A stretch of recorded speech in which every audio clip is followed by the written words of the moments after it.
The Hermetic Philosophy. Chapter 1.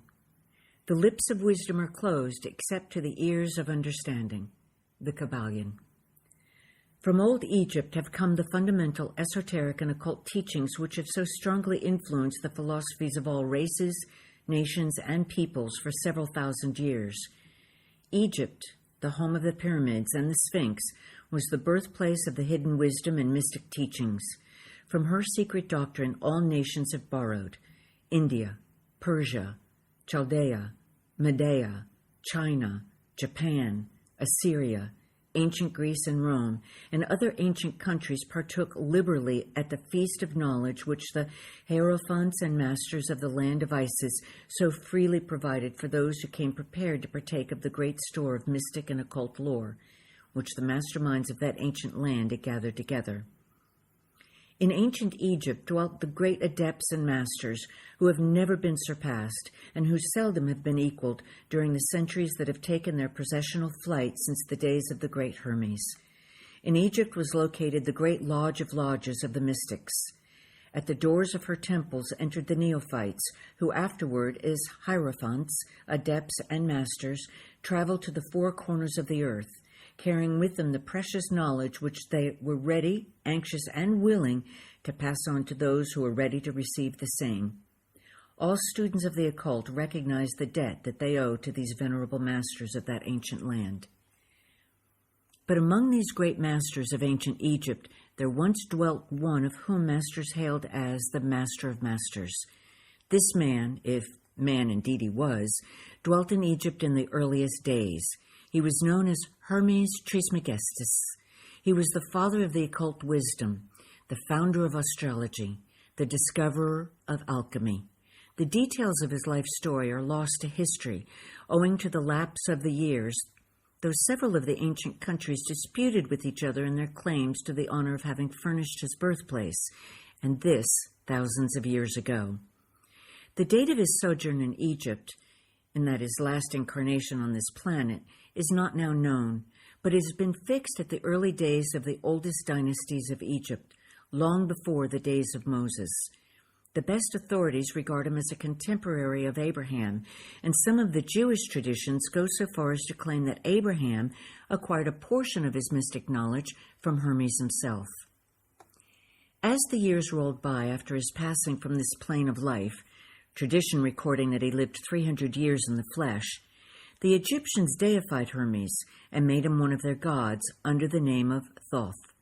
Years after, the people of ancient Greece also made him one of their many gods, calling him Hermes, the god of wisdom. The Egyptians revered his memory for many centuries, yes, tens of centuries, calling him the scribe of the gods, and bestowing upon him distinctly his ancient title, Trismegistus, which means the thrice great, the great great, the greatest great, etc.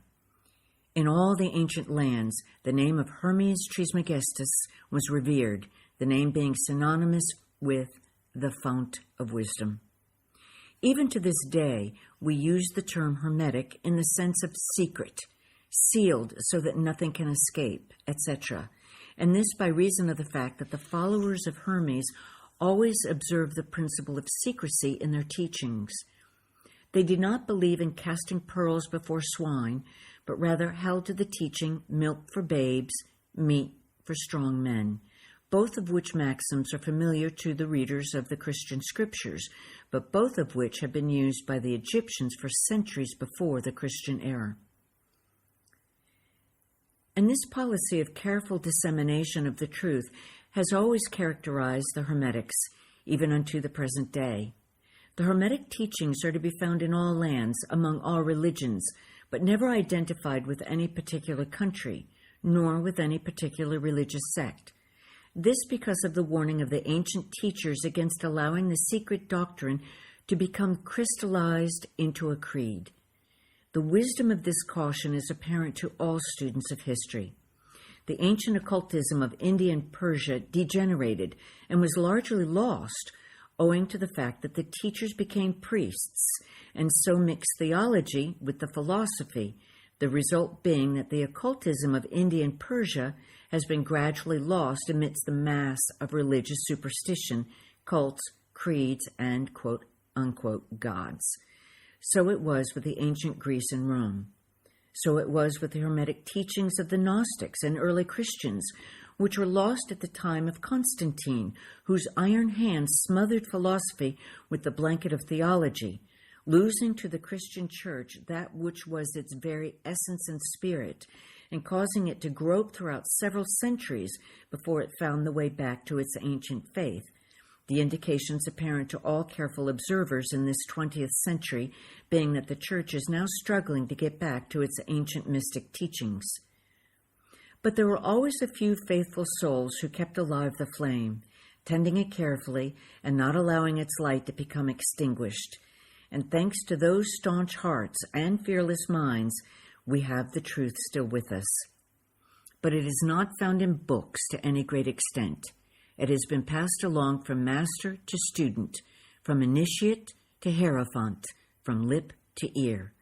When it was written down at all, its meaning was veiled in terms of alchemy and astrology, so that only those possessing the key could read it aright. This was made necessary in order to avoid the persecutions of the theologians of the Middle Ages, who fought the secret doctrine with fire and sword, stake, gibbet, and cross. Even to this day, there will be found but few reliable books on Hermetic philosophy, although there are countless references to it in many books written on various phases of occultism. And yet, the Hermetic philosophy is the only master key which will open all the doors of the occult teachings. In the early days, there was a compilation of certain basic Hermetic doctrines, passed on from teacher to student, which was known as the Kybalion, the exact significance and meaning of the term having been lost for several centuries. This teaching, however, is known to many to whom it has descended from mouth to ear, on and on throughout the centuries. Its precepts have never been written down or printed so far as we know. It was merely a collection of maxims, axioms, and precepts which were non-understandable to outsiders, but which were readily understood by students after the axioms, maxims, and precepts had been explained and exemplified by the Hermetic initiates to their neophytes. These teachings really constituted the basic principles of the art of Hermetic alchemy, which, contrary to the general belief, dealt in the mastery of mental forces rather than material elements, the transmutation of one kind of mental vibrations into others instead of the changing of one kind of metal into another.